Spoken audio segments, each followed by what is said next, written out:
Welcome back to another episode of No Bolts Left Behind. Behind me, I have a very dusty 1974 Corvette Stingray, and it's very dusty for a very good reason. It's undergoing a pretty major operation right now. I'm LS swapping it, but an extreme budget LS swap. I'm installing a 4.8 liter truck motor I pulled out of a 2003 GMC Yukon.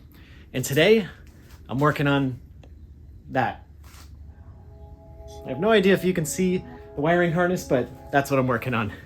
All right, so this is the engine wiring harness that I pulled out of that Yukon, I think 2 episodes ago. I will not be spending money on some aftermarket, fancy, expensive wiring harness for this swap. I'm gonna be using this guy. So ultimately, I'd like to remove every not needed extra wire on this thing, connector, all that stuff. First step on this guy is to clean off all the electrical tape and wire loom.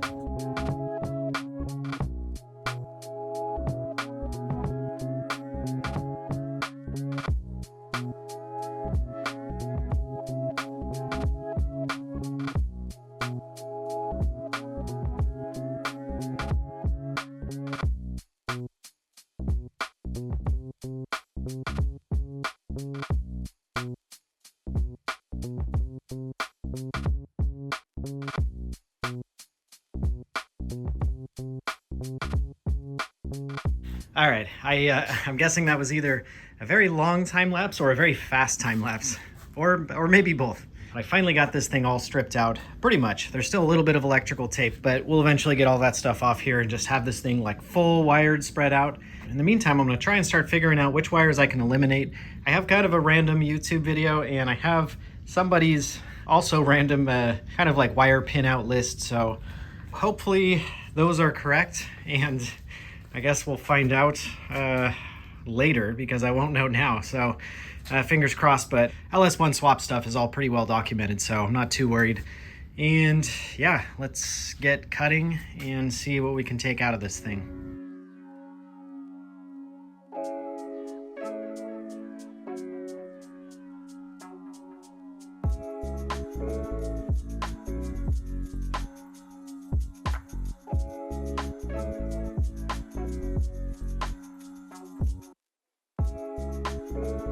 All right, I've done a couple of these here, and it's actually pretty easy to get these wires out. There really is no unpinning on this connector. You kind of just push it through, and this thing just pops right out, and you pull the wire all the way through. Kind of wild. I guess makes for an easy unpinning and a very clean sort of wiring harness after you're done. Cool.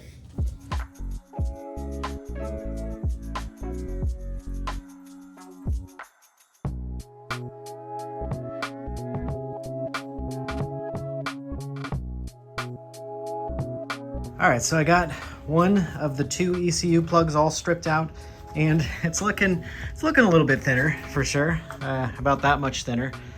So making progress, and we got the second ECU plug there, so let's get started.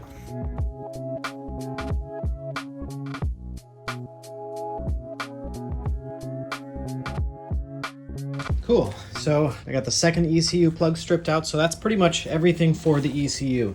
And we're left with a handful of rogue wires here, so I think the idea next is to try and figure out some of these that need to be used, and I've already started here. I got reverse lights, and I have some cruise control. If I am brave enough to try and take on something like that, that will be a project for later. And then I gotta go through and start labeling all of these power wires, which I'm going to go ahead and fuse, so like throttle module power needs to be fused, so I'll go ahead and do all of these guys and put the appropriate fuses on them.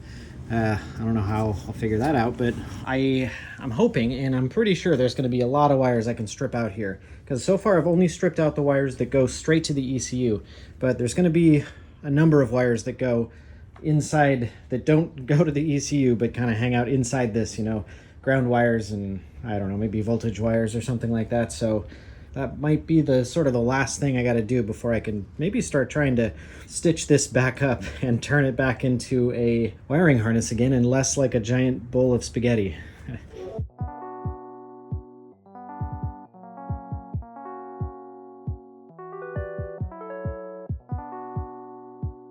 Okay, I kind of just went through and removed a bunch of rogue wires that I found in here.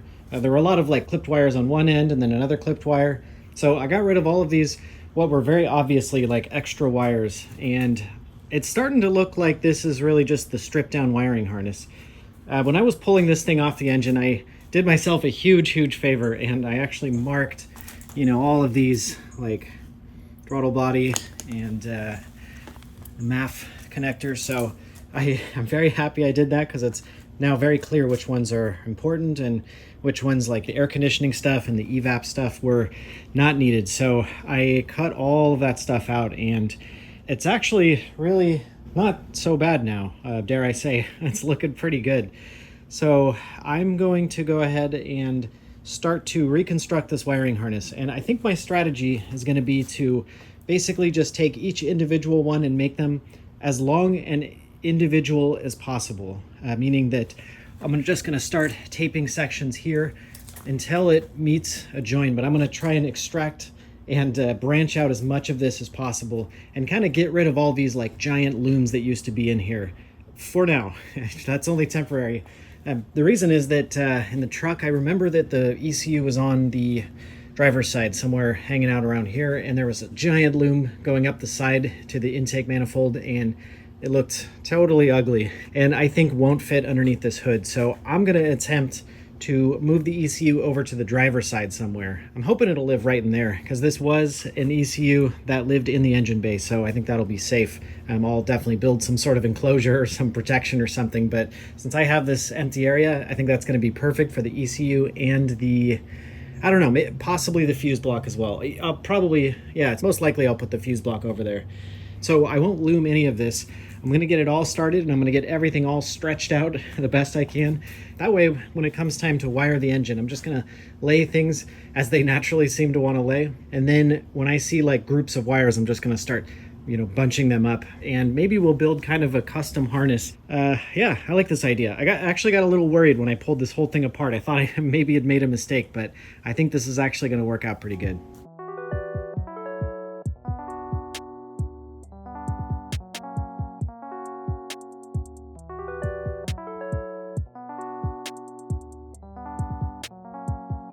All right, here we go. I got this thing totally like deconstructed, I guess you could say, or stripped out and down to just the bare essentials.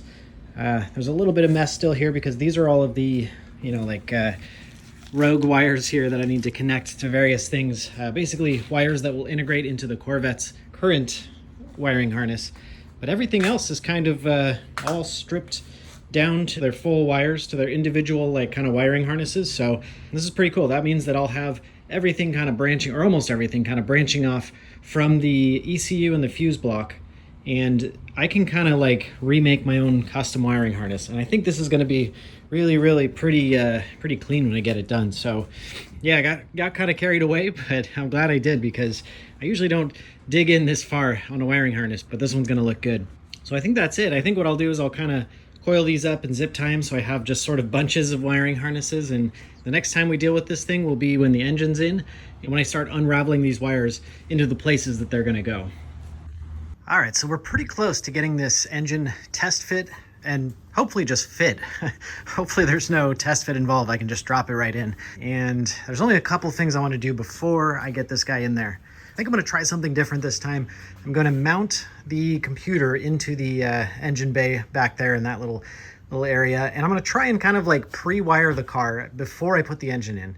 Hopefully this will be a little bit easier. I'll at least start the wiring, you know, get the fuse block and all that stuff going in there. So yeah, that is what we're going to do today. But first thing I want to do is get this thing installed.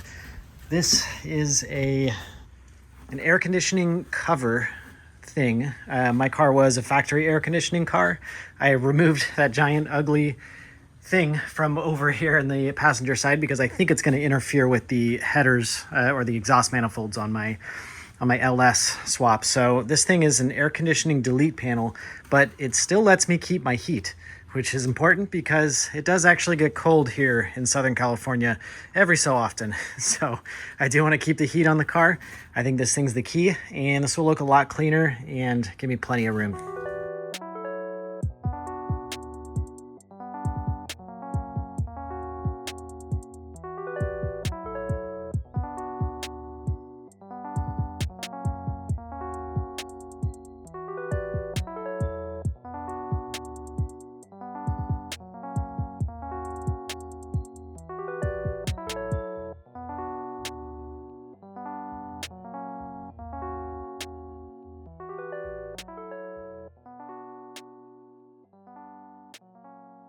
All right, that actually went on there pretty good, all things considered.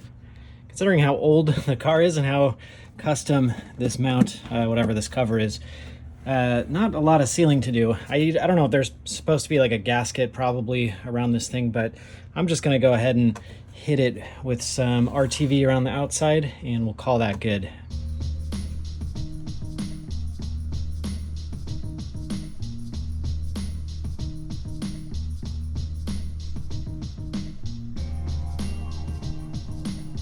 All right, there we go. Not the most elegant sealing job I've done, but we're gonna go with function over form here on this one, and also laziness. Maybe I'll hit this with some black paint once it dries.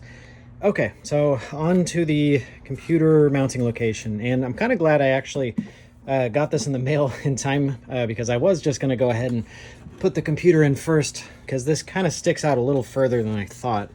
So I don't know where this thing should go. Maybe something like that, or maybe like up, maybe vertical. That's probably the place, like up like that is probably the place that'll be the furthest away from any sort of trouble, any sort of water or dust or anything like that. This is probably just fine too, because these things do seal, of course. So I think I should probably, I suppose I can just mount it right off of this fiberglass. And it seems like other things are mounted off of it.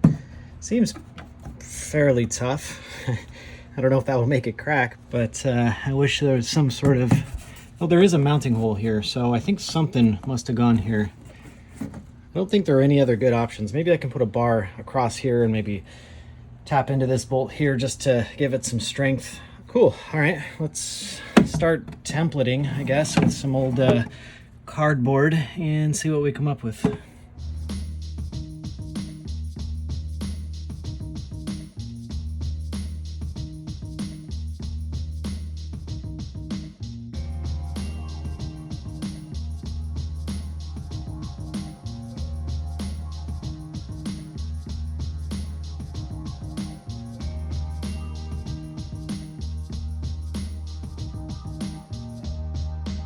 All right, well, I'm not much of a fabricator, so I kind of mocked this up, got it kind of sitting in a sort of vague place, and I think that's what I'm gonna go for. I kind of wanted at first to do it horizontal, but I think the weight is gonna be a little bit too awkward for this mount here, so we'll just run the wiring harness right up here. It should be fine. I guess we'll just do a couple of mounting brackets like this, and then I'm thinking I'm gonna sandwich it from the back side as well. So we'll have two pieces of steel, one on this side, one on that side, and we'll weld, you know, or whatever, bend a little, kind of like an L bracket, and that should be good. I think that'll be pretty solid.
Okay, well, I got this thing kind of started actually and looking pretty good. I think this is really just about where I want it. I'm definitely gonna put at least a few more, you know, pieces of, I guess like brackets or whatever, because obviously this is a little bit sketchy. It's kind of dangling, and I don't want to crack or mess with this fiberglass at all. Although it seems pretty tough, so I'm actually not really too worried about it. And I will put another piece of steel on the backside so it kind of sandwiches it. But yeah, I'm gonna put more reinforcements on this for sure. And I was gonna do this guy, but I don't know if I miscalculated. I kind of didn't get that quite right. I don't know. This template didn't really translate. It might actually be better off doing something down like this, you know, something like, I don't know. Maybe I can cut this and then bend this in or something. And I'm thinking that I'm also gonna reinforce it back here with a piece like that. Something like that. I don't know yet. Well, yeah.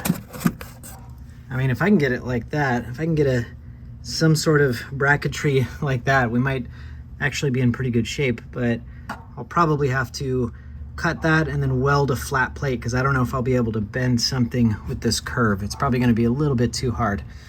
All right, I'll keep going at this and we'll see where we end up.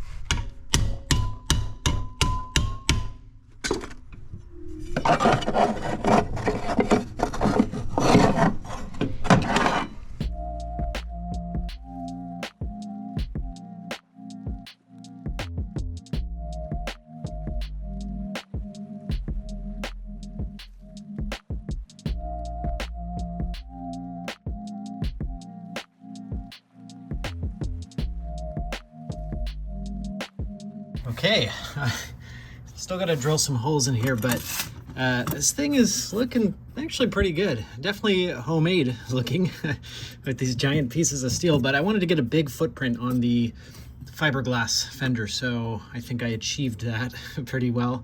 Of course, I'll refine it, round off the corners and make it look the best that I can. And I think after this thing is mounted in there, it'll be kind of cool because it'll be sort of floating here and you won't see the stuff underneath. It'll just be kind of like the three legs here. Awesome. I think I'll go ahead and just drill some holes. It'll be a little bit of a challenge to get back over here, but I'll have to figure something out. Maybe I'll measure it and then drill it from the outside.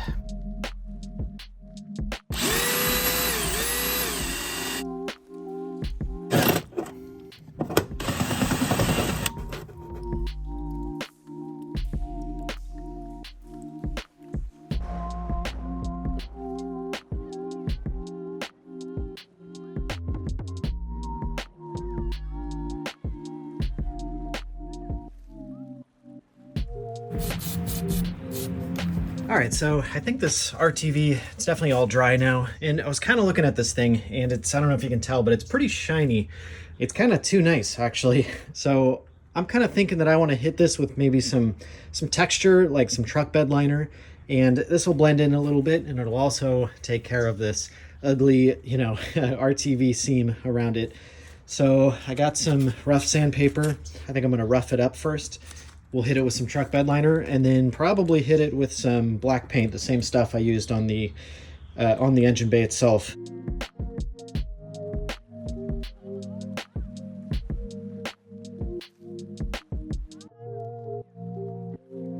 All right, light's shining a little bit here. Much better. I'm super happy I did that. Oh, there we go. Little dirty camera lens. Yeah, this looks awesome. This stuff ends up drying a little bit brown, so I'm gonna let that dry, and then I'll definitely hit it with some of that black paint after, the same black paint I used on this, so it really blends in, doesn't stand out, but I'm happy with that for sure. All right, so next up, let's get this guy mounted on here once and for all.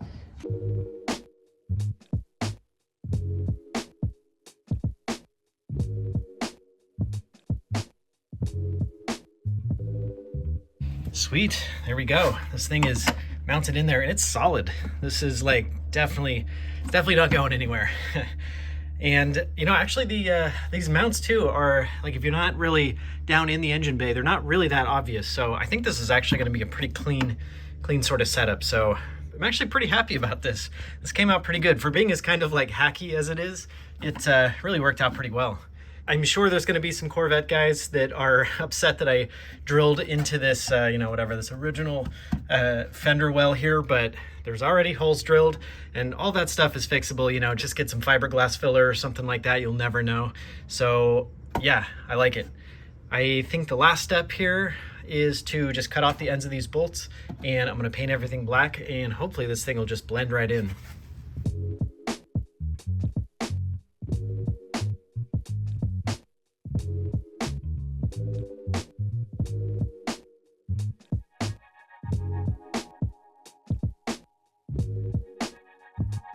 Awesome. This looks so good. I'm so happy with how this turned out. I went ahead and hit this with some texture as well, just to kind of blend that in. And, you know, standing at like a normal angle from the engine bay, you're never going to notice that computer.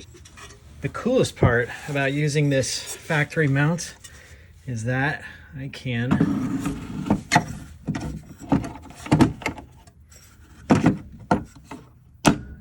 pop that guy right in there like that. And it's solid. And you know, I wonder if I can put this, I even have this cover for this guy, which, let's give it a try. I have no idea how this is supposed to go. All right, now we're talking. This is crazy. This thing just snapped right on in there. This is the factory cover that, you know, kind of enclosed this thing in the Tahoe, and this has like a little splash guard for the wires, and it just kind of encloses everything. Yeah, this is like, I really didn't plan on using this, but this thing is perfect. It still has clearance here for the motor, and now at this point, you'll never know that that's a computer. Just kind of looks like some device there. So yeah, okay. I'm so happy. This is like next level now. It's just so cool that I can like unsnap a couple of snaps and have the computer out of this thing in like 30 seconds. Cool. All right. Good day. This is a good day. This worked out really well. Next thing is to kind of like thin down some of these wires. I have some air conditioning stuff, which I'm not going to ever use anymore. And I have this thing, and it's kind of strange. I noticed it said start. So I looked it up, and from what I can tell, this is like some sort of like starter bypass, because on the like 1974 and maybe the 1975 models of Corvette only, they had some sort of trigger on the seatbelt where it actually would not let you start the car without your seatbelt being plugged in. And this is some sort of engine bay bypass so that you can, I don't know, like trigger it or maybe actually start the car from the engine bay. Either way, that might be the dumbest thing I've ever heard on any car. And it's no surprise that they only had it on the Corvettes for like 2 years. That's definitely some of that stuff from that awkward phase of like seatbelts were brand new, and I don't know, maybe the government was trying to get people to wear them. So needless to say, I'm going to bypass this thing and completely delete it out of here. And we'll clean up all of these wires here. I'm going to hopefully integrate the ECU wires with stuff out here the best I can. So like starter signal, battery signal, things like that. I'm going to have the fuse block around here somewhere. I'm not sure yet where, but probably somewhere in this general area. I'll probably wait until the engine's in here, so I'm not installing it where there needs to be something. And hopefully we'll just have a few wires to go into things like the gauges, and we'll have a pretty clean like wiring integration here. So I think I'm gonna call it there for this episode. We made some really good progress. In the next episode, we'll start stripping this stuff out, start identifying what the heck all this stuff is, and we'll get ready to put the engine in. I think it's almost time. One last thing I'm doing here before I call this one finished is to get a little bit of RTV, make sure to plug these holes where I took out the wires.